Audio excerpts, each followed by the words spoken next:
আপনি কি ইতালিতে নতুন আশ্রয় আবেদন করবেন অথবা আপনার কমিশন কি খুব দ্রুত?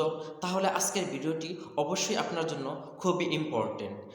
এর আগে আমি বলে নিচ্ছি, যারা এখনও আমার পেজটি ফলো দেননি অবশ্যই আমার পেজটি ফলো দিবেন।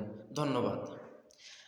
আপনার একটি ভুলের কারণে আপনার কমিশন নেগেটিভ হওয়ার সম্ভাবনা সবচেয়ে বেশি। সেটি হচ্ছে আপনার সেলফ কনফিডেন্স বা আত্মবিশ্বাস। আপনি যখন ইতালিতে প্রথম আসবেন তখন আপনার কোনো নিকট আত্মীয় অথবা আপনার বন্ধুবান্ধব অথবা আপনার দেশি কোনো ভাইয়ের সাথে কথা বলবেন বা পরামর্শ নেবেন, সে কিন্তু প্রথমে আপনাকে বলে দেবে তুমি যে কেস দাও না কেন, যে গল্প বলো না কেন, তোমার প্রথম কমিশন কিন্তু নেগেটিভ আসবে। তখন আপনার মাইন্ডে এটা সেট হয়ে যাবে, আমি যে গল্পই বলি না কেন তাহলে তো লাভ নাই, কারণ আমার তো নেগেটিভই চলে আসবে। কিন্তু কথা হচ্ছে, যিনি কমিশন অফিসার আছে অথবা বিচারক আছে তারা কিন্তু আপনার শত্রু না, এটা মাথায় রাখতে হবে। আপনার শত্রু না তারা, আপনাকে নেগেটিভ দেওয়ার জন্য তারা বসে নেই। আপনাকে আপনার মাইন্ড এভাবে সেট করতে হবে, আমি আমার গল্পটা, আমার সত্য গল্পটা আমি আমার আত্মবিশ্বাসের সহিত আমি আমার নিজের মতো করে প্রেজেন্ট করব তাদের কাছে।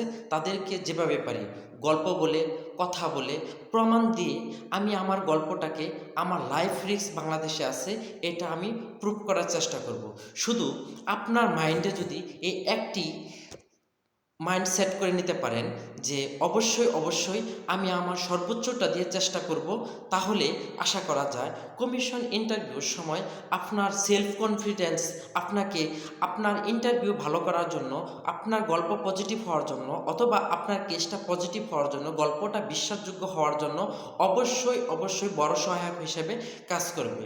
তাই আপনি কারো কথায় কান না দিয়ে আপনি আপনার আত্মবিশ্বাসের সহিত আপনি আপনার গল্পটাকে ভালোভাবে প্রিপারেশন নিয়ে, কমিশন ইন্টারভিউর প্রিপারেশন নিয়ে অবশ্যই কমিশন অফিসে যাবেন।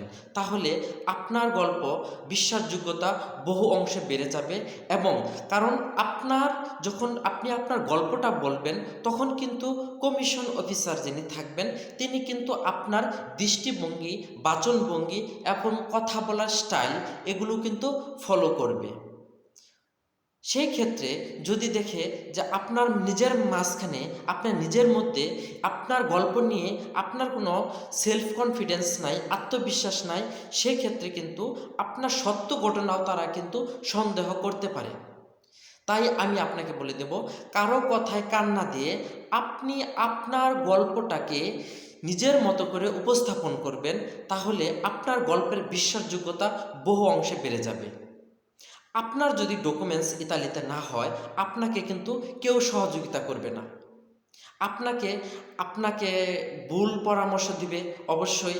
সেই ক্ষেত্রে আপনার যদি কোনো ক্ষতি হয় বা আপনার যদি ডকুমেন্টস না হয় তার কিন্তু কিছু হবে না, যা সমস্যা হওয়ার আপনারই হবে। সো কারো কথায় কোনো রকম কান না দিয়ে আপনি আপনার গল্পের উপর ভালোভাবে রিসার্চ করেন, প্রস্তুতি নেন।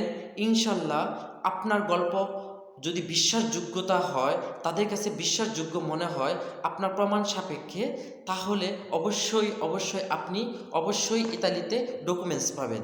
ধন্যবাদ।